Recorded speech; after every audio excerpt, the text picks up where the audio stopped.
জাতির জনকের প্রতি শ্রদ্ধা জানাতে কিছুক্ষণের মধ্যে টুঙ্গিপাড়া পৌঁছাবেন প্রধানমন্ত্রী, থাকবেন নতুন মন্ত্রিসভার সদস্যরাও।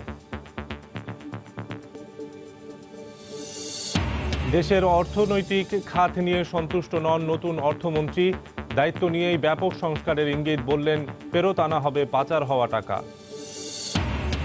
ডেমরায় 2 শিশুকে ধর্ষণের চেষ্টায় ব্যর্থ হয়ে হত্যা করা হয়, ব্রিফিংয়ে পুলিশ, প্রধান 2 অভিযুক্ত গ্রেফতার। নীতিমালার তোয়াক্কা না করে রাজধানীর বিভিন্ন স্কুলে চলছে ভর্তি বাণিজ্য, অতিরিক্ত ফি আদায়ের অভিযোগ, প্রমাণের অপেক্ষায় শিক্ষা অধিদপ্তর। এবং আগস্টেই উৎপাদন শুরুর আশা পায়রা বিদ্যুৎ কেন্দ্রে, কয়লা খালাসের জন্য প্রস্তুত জেটি, শেষের পথে বয়লার ও টারবাইনের কাজ।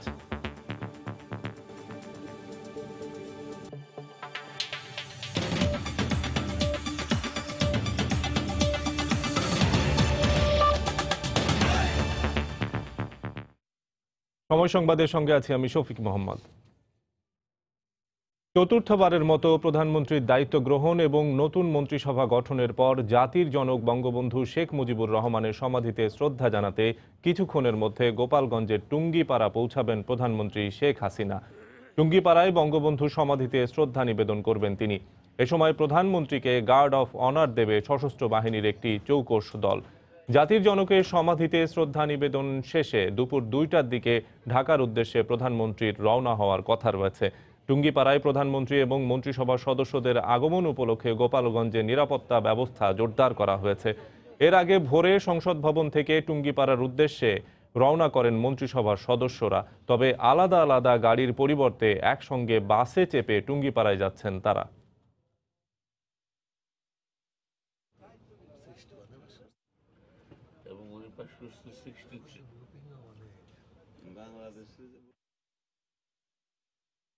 এই মুহূর্তে গোপালগঞ্জে টুঙ্গিপাড়ায় আছেন রিপোর্টার ফেরদৌস লিপি, সরাসরি চলে যাচ্ছি তার কাছে। লিপি,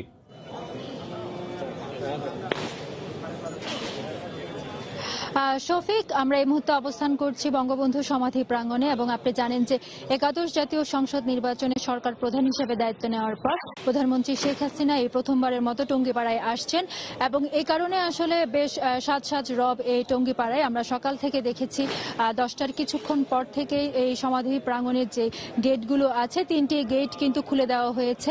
এখানে আওয়ামী লীগের স্থানীয় যেসব নেতাকর্মীরা আছেন তারা প্রবেশ করছেন এবং যেহেতু নির্বাচিত হওয়ার পর এই প্রথমবারের মতো আসছেন প্রধানমন্ত্রী এবং আওয়ামী লীগ সভাপতি শেখ হাসিনা, এ কারণে এখানকার যে সাধারণ মানুষ আছে তাদের মধ্যে বেশ উৎসাহ উদ্দীপনা আমরা দেখেছি এবং কর্মসূচি অনুযায়ী কিন্তু যে সূচি আছে এখানকার সফরের, আমরা জানি যে 12টার কিছু পরই প্রধানমন্ত্রী হেলিকপ্টার যোগে কিন্তু এই টুঙ্গিপাড়ায় আসবেন এবং ইতিমধ্যে ঢাকা থেকে ভোরে যে মন্ত্রী পরিষদের সদস্যরা গাড়ি যোগে রওনা দিয়েছেন, তারা কিছুক্ষণ আগে ফেরি পার হয়েছেন এবং টুঙ্গিপাড়ার উদ্দেশ্যে তাদের গাড়ি রওনা দেওয়া হয়েছে বলে আমাদের জানানো হয়েছে।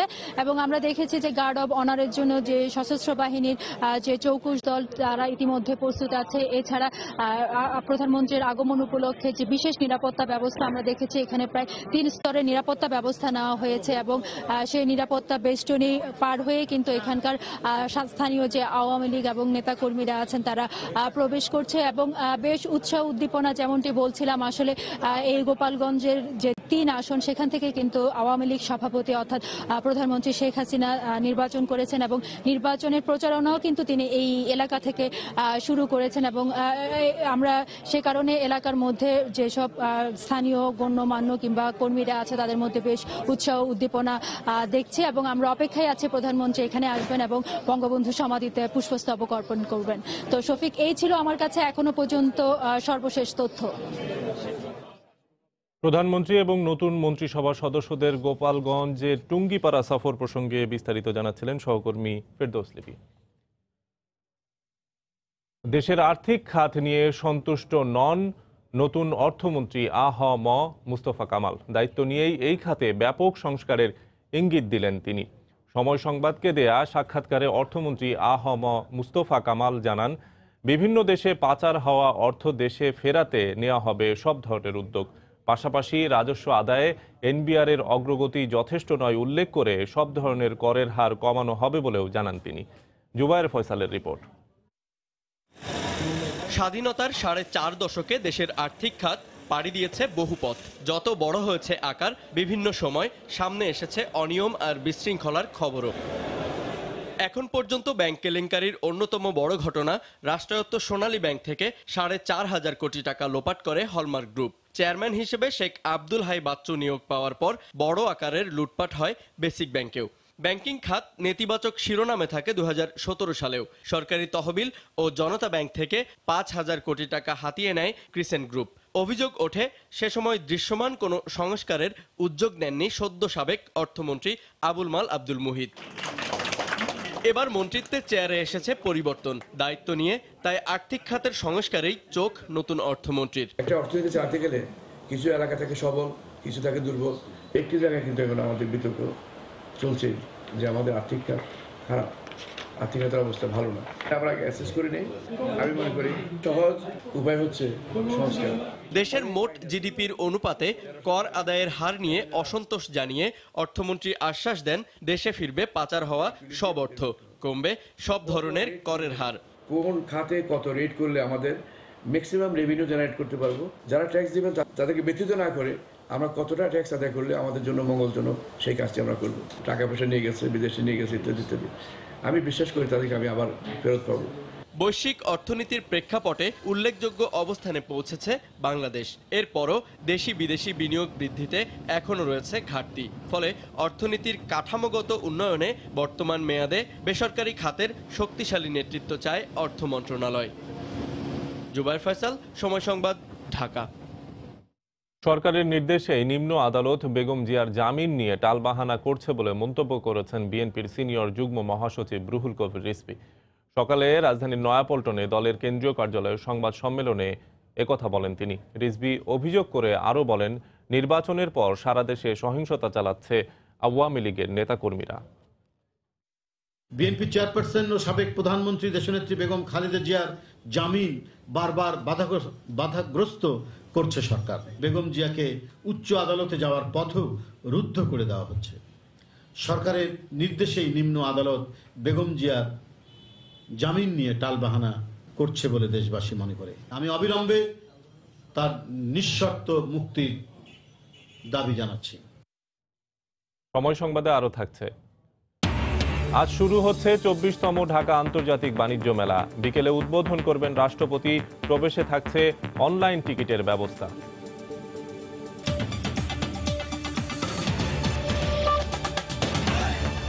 ধর্ষণে ব্যর্থ হয়ে ঢাকা ডেমরায় 2 শিশুকে হত্যা করা হয়েছে বলে প্রাথমিক প্রমাণ পেয়েছে পুলিশ। সকালে ডিএমপি মিডিয়া সেন্টারে ব্রিফিংয়ে একথা জানান ঢাকা মহানগর পুলিশের ওয়ারি জোনের উপকমিশনার ফরিদ উদ্দিন আহমেদ। এর আগে গতকাল 2 শিশু নিহতের ঘটনায় 2 জনকে আটক করে পুলিশ। ব্রিফিংয়ে পুলিশ জানায়, ধর্ষণের উদ্দেশ্যে বাবা মায়ের অগোচরে 2 শিশুকে একটি বাসায় ডেকে নেয় গ্রেফতারকৃতরা। সেখানেই 2 শিশুকে হত্যা করা হয়। এ সময় শিশুদের চিৎকার যাতে বাইরে যেতে না পারে সে কারণে উচ্চস্বরে গান বাজানো হয়। পরে অভিযান চালিয়ে ওই বাসা থেকে ইয়াবা সেবনের আলামত, শিশুদের স্যান্ডেল, ক্যাসেট প্লেয়ার জব্দ করে পুলিশ। বস্তুগত সাক্ষ্য, আলামত, এটার উপর আমরা অত্যন্ত জোর দিচ্ছি। কারণ আসামিদের এই যে একটা পরিবেশ তৈরি করা বা আসামিরা যে দর্শনের উদ্দেশ্যে বাচ্চাদেরকে সেই রুমে আটক করে রেখেছিল, সেটার পরিবেশ সৃষ্টি করতে যে সমস্ত আলামত তারা ব্যবহার করেছে, সেগুলো বস্তুগত সাক্ষ্যকে যথাযথভাবে যেন বিজ্ঞ আদালতে উপস্থাপন করা যায় এবং বিজ্ঞ আদালত যখন এই বিচার কার্য সম্পাদন করবেন তখন এই সাক্ষ্য প্রমাণগুলো যেন যথাযথভাবে আসামিদের বিরুদ্ধে দোষ প্রমাণের জন্য ব্যবহার করা যায়, সেই বিষয়টার উপর আমরা জোর দিচ্ছি। অন্যদিকে যশোরে পুলিশের সঙ্গে বন্দুকযুদ্ধে এক শিশু অপহরণকারী নিহত হয়েছেন। এ সময় অপহৃত স্কুল ছাত্রের লাশও উদ্ধার করে পুলিশ। গতরাতে মনিরামপুর উপজেলায় এই ঘটনা ঘটে। অতিরিক্ত পুলিশ সুপার জানান, 6 জানুয়ারি খেদাইপুর গ্রামে বাড়ির পাশে খেলতে গিয়ে নিখোঁজ হয় 3য় শ্রেণীর ছাত্র তারিফ। ওই দিন রাতেই পরিবারের কাছে মোবাইলে মুক্তিপণ দাবি করে অপহরণকারীরা। এ ঘটনায় মনিরামপুর থানায় লিখিত অভিযোগ করলে বিল্লাল নামে অপহরণকারী চক্রের একজনকে আটক করে পুলিশ। পরে তার দেয়া তথ্যের ভিত্তিতে 7 নল এলাকায় অভিযানে গেলে পুলিশকে লক্ষ্য করে গুলি করে দুর্বৃত্তরা। পুলিশও পাল্টা গুলি ছুড়লে বিল্লাল নিহত হয়। পরে কালভার্টের নিচ থেকে অপহৃত তারিফের লাশ উদ্ধার করে পুলিশ। সরকারি নীতিমালার তোয়াক্কা না করে রাজধানীর বিভিন্ন স্কুলে চলছে ভর্তি বাণিজ্য। বেশিরভাগ স্কুলেই উন্নয়ন ফির নামে আদায় করা হচ্ছে বাড়তি টাকা। এ অবস্থায় জিম্মি হয়ে পড়েছেন অভিভাবকরা। আর স্কুলগুলোর বিরুদ্ধে ব্যবস্থা নিতে প্রমাণের অপেক্ষায় শিক্ষা অধিদপ্তর। পিঙ্কি আক্তারের রিপোর্ট। রাজধানীর ধানমন্ডিতে Kakoli high school and college এমপিওভুক্ত এই স্কুলে শিক্ষার্থীদের ভর্তি বাবদ প্রতি শিক্ষার্থীর কাছ থেকে নেওয়া হচ্ছে 15,400 টাকা, যেখানে সরকারি নীতিমালায় স্পষ্ট বলা আছে ঢাকা মেট্রোপলিটন এলাকায় এমপিওভুক্ত স্কুলগুলোর ক্ষেত্রে ভর্তি ফি নিতে পারবে 5,000 টাকা। স্কুল কর্তৃপক্ষের দাবি তারা সরকার নির্ধারিত ফি নিচ্ছেন, বাকি টাকা স্কুল উন্নয়ন এবং শিক্ষার্থীদের আনুষঙ্গিক খরচ বাবদ নেওয়া হচ্ছে। ড্রেস, ক্যালেন্ডার, তারপরে সিলেবাস, আদার্স যেগুলো আছে এগুলোর জন্য তো নিতে হয়। রাজধানীর বেশ কিছু স্কুল ঘুরে দেখা যায় একই অবস্থা। যাত্রাবাড়ি শামসুল হক খান স্কুল 14,400 ও খিলগাঁও ন্যাশনাল আইডিয়াল স্কুল 17 থেকে 18,000 টাকা ভর্তি ফি নিচ্ছে বলে অভিযোগ উঠেছে। প্রতিষ্ঠানের চাহিদা আছে বেশি, এখানে ছাত্র ভর্তি হইতে চায় বা ভালো রেজাল্টের কারণে আমরা আরেকটা ক্যাম্পাস করতেছি, সেটার কারণে অতিরিক্ত চার্জ আমরা নিয়েছি। সন্তানকে ভালো মানের শিক্ষা প্রতিষ্ঠানে ভর্তি করাতে এক প্রকার নিরুপায় হয়েই অভিভাবকরাও এ ভর্তি বাণিজ্যের জিম্মি হচ্ছেন। জানুয়ারির বেতন ছাড়াই 15,000 টাকা। প্রতিবাদ করলে তো আপনার পরের বাচ্চা থাকবে কিনা সেটার তো গ্যারান্টি নেই। ভালোই টাকা নেই, 16-17,000 টাকা। খিলগাঁও যত স্কুল আছে এখানেই মনে হয় বেশি। 5-এ বৃত্তি পাইছে, সেই ছেলের কাছ থেকে জানুয়ারি মাসের বেতন নিচ্ছে। এদিকে শিক্ষা প্রতিষ্ঠানের এই অসৎ বাণিজ্য বন্ধ করতে তৎপর রয়েছেন বলে জানান মাধ্যমিক ও উচ্চ মাধ্যমিক শিক্ষা বোর্ডের চেয়ারম্যান। কোনো মাধ্যমেই যদি আমাদের কাছে কোনো অভিযোগ আসে, আমরা তাৎক্ষণিকভাবে সেই অভিযোগটা খতিয়ে দেখি, কিন্তু সমস্যা হয়ে যাচ্ছে যে অভিযোগ প্রমাণ করবার মতো যে কাগজপত্রগুলি থাকা দরকার সেগুলি অনেকাংশেই আমরা পাই না। সরকার নির্ধারিত রাজধানীতে ভর্তি ফি বাবদ এমপিওভুক্ত স্কুলে 5,000 টাকা, অর্ধ এমপিও ও নন এমপিও শিক্ষা প্রতিষ্ঠান সেশন চার্জ ও উন্নয়ন ফি সহ বাংলা মাধ্যমে 8,000 আর ইংরেজি মাধ্যমে সর্বোচ্চ 10,000 টাকা পর্যন্ত আদায় করতে পারবে। রাজধানীতে সরকারি বেসরকারি মোট শিক্ষা প্রতিষ্ঠানের সংখ্যা 459। দিনকে দিন এসব শিক্ষা প্রতিষ্ঠানের অধিকাংশই যে হারে বাণিজ্যিক হওয়া শুরু করেছে তাতে প্রশ্ন থেকে যাচ্ছে শিক্ষার্থীরা অর্থের বিনিময়ে ঠিক কতটা গুণগত শিক্ষা অর্জন করছে। পিঙ্কি আক্তার, সময় সংবাদ, ঢাকা। চলতি বছরের আগস্টেই 1,320 মেগাওয়াটের কয়লা ভিত্তিক পায়রা বিদ্যুৎ কেন্দ্র উৎপাদনে যাচ্ছে। কয়লা খালাসের জন্য প্রস্তুত যেটি কাজ শেষের পথে বয়লার এবং টারবাইনের। নির্মাণাধীন বিদ্যুৎ কেন্দ্র ঘুরে রিপন মালির ক্যামেরায় বিস্তারিত জানাচ্ছেন এম এ আজিম। কয়লা ভিত্তিক বিদ্যুৎ কেন্দ্রের মূল উপাদান কয়লা, আর পটুয়াখালীর পায়রা কয়লা ভিত্তিক বিদ্যুৎ কেন্দ্রে আগামী 10 বছর কয়লা আসবে ইন্দোনেশিয়া থেকে সমুদ্রপথে। এই কয়লা খালাস করে বিদ্যুৎ প্লান্টে সরবরাহ করতে ইতিমধ্যে আগুনমুখা নদীতে নির্মাণ করা হয়েছে 385 মিটার জেটি। জেটিটিতে একসাথে দুটি জাহাজের কয়লা খালাস করা যাবে। খালাস হওয়া কয়লা শ্রমিক ছাড়াই অত্যাধুনিক প্রযুক্তিতে চলে যাবে বিদ্যুৎ প্লান্টে। কোল আনলোড করার জন্য আমরা গ্র্যাবশিপ আনলোডার টেকনোলজি ইউজ করতেছি। এর মাধ্যমে আমাদের জাহাজ থেকে কয়লাটা নিয়ে ডাইরেক্ট কনভেয়ার গ্যালারির মধ্যে দিয়ে দেওয়া হবে। প্লান্টে আসা কয়লা পুড়িয়ে তাপ উৎপন্ন করে পানিকে স্টিম করা, আর সেই স্টিমকে সবেগে টারবাইনের মাধ্যমে পাঠিয়ে বিদ্যুৎ উৎপাদনের জন্য শেষের পথে বয়লার 1 ও টারবাইনের কাজ। আর প্লান্ট থেকে নির্গত ধোঁয়া যাতে পরিবেশের কোনো ক্ষতি না করে সেজন্য নির্মাণাধীন 275 মিটার চিমনির 25 মিটার সম্পন্ন হয়েছে। 60% কাজ বয়লারে হয়ে গেছে। দেন আমাদের টারবাইন এবং আমাদের অল্টারনেটর অলরেডি বসে গেছে, তো ওগুলোর কমিশনিং কাজ চলতেছে। এদিকে বয়লার ও টারবাইন বাদে পুরো 100 একর জুড়ে চলছে আরও বিভিন্ন স্থাপনা নির্মাণ কাজ, যার মধ্যে আছে প্রশাসনিক ভবন, ডরমেটরি ভবন, আরও একটি 1320 মেগাওয়াট কয়লা বিদ্যুৎ প্লান্ট, 3600 মেগাওয়াট গ্যাস বিদ্যুৎ প্লান্ট সহ বিভিন্ন কিছু। তবে আগামী এপ্রিলে বয়লার 1 থেকে বিদ্যুৎ উৎপাদনের কথা থাকলেও নানা জটিলতায় আগস্টের মধ্যে শুরু করা সম্ভব হবে বলে জানালেন এই কর্মকর্তা। কিছু কারণে এটা একটু ডিলে হইতেছে, ভ্যালিড কারণে। সেটা আমরা আশা করতেছি আগস্টে আমরা পাওয়ার গ্রিডে আমাদের এই প্ল্যান্ট থেকে বিদ্যুৎ দিতে সরবরাহ করতে পারবো। এই বিদ্যুৎ প্লান্টের নির্মাণ ব্যয় ধরা হয়েছে 16,000 কোটি টাকা। শুধু 1320 মেগাওয়াট বিদ্যুৎ উৎপাদনের মধ্যেই সীমাবদ্ধ থাকবে না পায়রা কয়লা ভিত্তিক বিদ্যুৎ কেন্দ্র।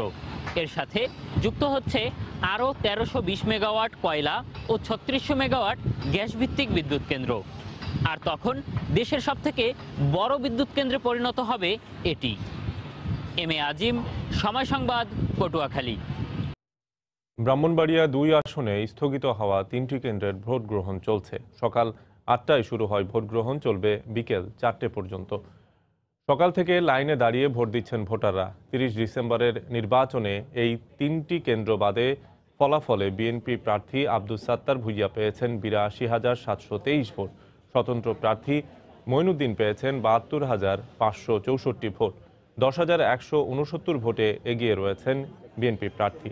3টি কেন্দ্রে ভোটার 10,574 জন। নির্বিঘ্নে নির্বাচন সম্পন্ন করতে কাজ করছে 5 শতাধিক পুলিশ ও 3 প্লাটুন বিজিবি। উৎসবমুখর পরিবেশে ভোট গ্রহণ অনুষ্ঠিত হচ্ছে। আপনারা দেখছেন ভোটারদের দীর্ঘ সারি, সবাই শান্তিপূর্ণভাবে দাঁড়িয়ে তাদের ভোটাধিকার প্রয়োগ করছে। ভোট গ্রহণ কোনো ধরনের অপ্রীতিকর ঘটনা ঘটার সম্ভাবনা আমরা দেখছি না। তারপরেও যদি সে ধরনের কোনো সম্ভাবনা থাকে আমরা প্রস্তুত আছি এবং আমরা সেটা মোকাবেলা করতে সক্ষম হব।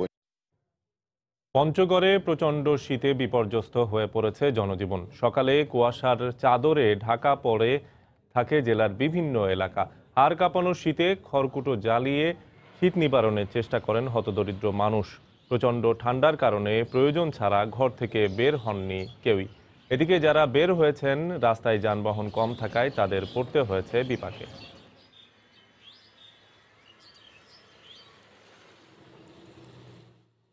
বাইরে হওয়া যায় না, এত শীত কুয়াশা, হ্যাঁ বাইরে হওয়া মানে কাজ কাম করতেও বড় অসুবিধা। হাত পা একবারে কোকড়া হয়ে যাচ্ছে, থাকতে পারি না ঠিক মতো। আর্সেনিকের বিরুদ্ধে নানা ব্যবস্থা নেয়ায় দেশের বিভিন্ন অঞ্চলে সুফল মিললেও আতঙ্ক কাটেনি মেহেরপুরবাসীর। জেলার অন্তত 11টি গ্রামে নিরাপদ পানির ব্যবস্থা না থাকায় প্রতিনিয়ত আর্সেনিকের বিষক্রিয়ার শিকার হচ্ছেন শত শত মানুষ। সংকট সমাধানে নেয়া ব্যবস্থা পর্যাপ্ত নয় বলে মনে করছেন সংশ্লিষ্টরা। মেহেরপুর থেকে মীর সৌদ আলী চন্দনের পাঠানো রিপোর্ট। গত ৩০ বছর ধরে মেহেরপুরের সদর, গাংনী, তেঁতুলবাড়িয়া ও মুজিবনগর উপজেলার 11টি গ্রামে রয়েছে সুপেয় পানির হাহাকার। পানির ব্যবস্থা না থাকায় গ্রামের মানুষের একমাত্র ভরসা এখন ডোবা ও বিলের নোংরা পানি। এছাড়া টিউবওয়েলের আর্সেনিকযুক্ত বিষাক্ত পানি ব্যবহার করায় দিন দিন বাড়ছে মৃত্যু ঝুঁকি। শুধু শারীরিকভাবেই নয়, মানসিকভাবেও ক্ষতিগ্রস্ত হচ্ছেন এলাকাবাসী। এ অবস্থায় নিরাপদ পানির বিকল্প নেই বলে জানিয়েছেন চিকিৎসকরা। পুষ্কনের পানি নিয়ে গিয়ে আমরা ভাত রান্না করি, আমাদের আর্সেনিক পানিতে ভাত হয় না। পানি কিনে যদি খাতে হয় আমরা জীবনে তাহলে কি করে বাঁচবো? মেহেরপুরবাসীকে আর্সেনিক মুক্ত পানি পান করাতে পারি, তাহলে মনে আমরা এই আর্সেনিক সমস্যা থেকে মুক্ত হতে পারবো।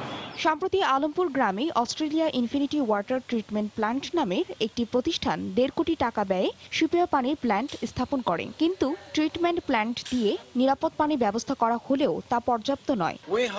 আমরা আশা করছি ইনফিনিটি ওয়াটার ট্রিটমেন্ট প্ল্যান্ট এলাকাবাসীর পানির চাহিদা পূরণে কিছুটা হলেও সহায়ক হবে।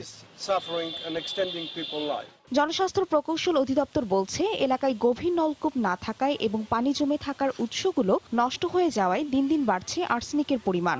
লাইনের মাধ্যমে কয়েকটি গ্রামে ওয়াটার সাপ্লাই ব্যবস্থা করেছি। তারপরে বেশ কিছু আয়রন আর্সেনিক রিমুভাল প্লান্ট স্থাপন করা হয়েছে। এছাড়া আমরা বিভিন্ন পকেট এলাকায় যেখানে পরীক্ষামূলক নলকূপ স্থাপন করে গভীর টিউবওয়েল বসাচ্ছি। সাধারণত পানিতে আর্সেনিকের মাত্রা থাকে প্রতি লিটারে 0.5 ppm, কিন্তু আর্সেনিক আক্রান্ত গ্রামগুলোতে এর মাত্রা দাঁড়িয়েছে 3.00 ppm। গত 15 বছরে আর্সেনিক আক্রান্ত রোগে মারা গেছে শতাধিক, আর বর্তমানে মৃত্যু ঝুঁকি নিয়ে বেঁচে আছেন 20,000 মানুষ। সময় সংবাদ, মেহেরপুর। গোপালগঞ্জের টুঙ্গিপাড়ায় বঙ্গবন্ধু সমাধিতে ফুল দিয়ে শ্রদ্ধা এবং তারপর দোয়া অনুষ্ঠানে অংশ নিয়েছিলেন প্রধানমন্ত্রী শেখ হাসিনা। আমরা এতক্ষণ সেখানে ছিলাম। এ পর্যায়ে শীর্ষ সংবাদ জানিয়ে দিচ্ছি আরেকবার।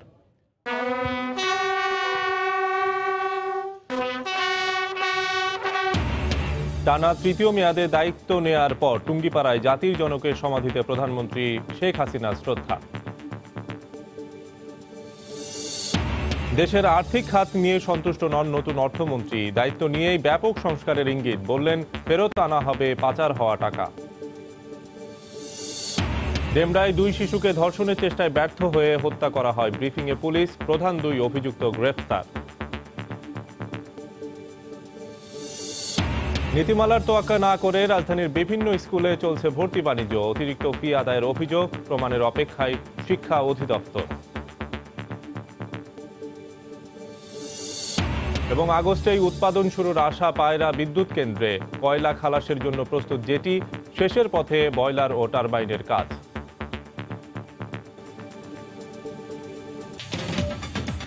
এই ছিল এখনকার মতো। যে কোনো খবর পেতে ভিজিট করুন সময়নিউজ.tv। আপনার মোবাইলে সময় সংবাদ দেখতে এবং সব খবর পেতে ডাউনলোড করুন সময় অ্যাপ। এছাড়া এইমাত্র পাওয়া খবর আপনার মোবাইলে পেতে SMS করুন *বিন লিখে পাঠিয়ে দিন 16242 নম্বরে। সঙ্গে থাকুন সময়ে।